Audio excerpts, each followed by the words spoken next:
તો ચાલો મિત્રો, આજે હું તમને લઈ જાઉં છું સાત કોઠાની વાવ જોવા માટે.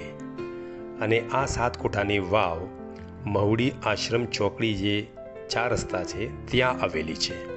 હું અહીંયા કેવી રીતે પહોંચ્યો એ પણ એક રસપ્રદ વાત છે.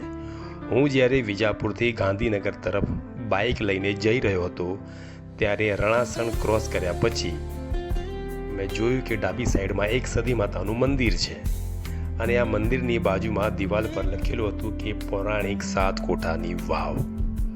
જ્યારે મેં આ વાંચેલું ત્યારે અચાનક જ મેં નક્કી કર્યું કે મારે આ સાત કોઠાની વાવની મુલાકાત લેવી છે. પણ એ મુલાકાત પહેલાં મેં સતી માતાના મંદિરમાં જઈને માતાજીના દર્શન કર્યા અને પછી હું ધીરે ધીરે આ વાવની અંદર ઉતરવા લાગ્યો. મારી સાથે અમારો એક મિત્ર પણ હતો.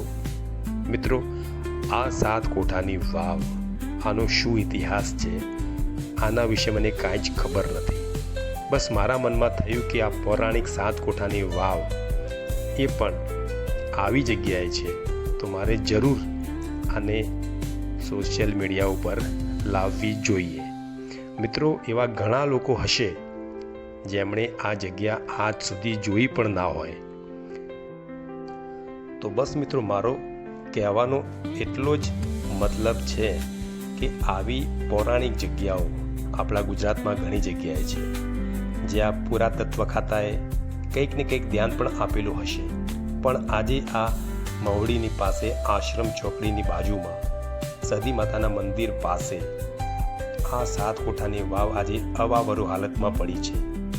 આ મંદિર સંભાળવાવાળા એક ભાઈ હતા, એમની જોડે વાત કરી તો ખબર પડી કે અહીંયા કોઈ કશું ધ્યાન આપતું પણ નથી અને ગામના લોકો પણ કાંઈ ધ્યાન આપતા નથી. તો મારો બસ એક જ ઉદ્દેશ છે કે આ જગ્યાને આપણે સાચવવી જોઈએ, કેમ કે આ આપણો જૂનો ઇતિહાસ છે.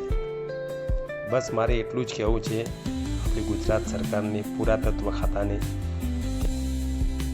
આપણી આ 400-500 વર્ષ જૂની અમૂલ્ય કે જેની કોઈ જ કિંમત નથી એવી આ જગ્યાની આપણે સાચવણી કરવી બહુ જ જરૂરી છે. મિત્રો, તો જેટલો બને એટલો આ વિડીયો શેર કરજો અને બને ત્યાં સુધી આપણી ગુજરાતની સરકાર સુધી પહોંચાડજો.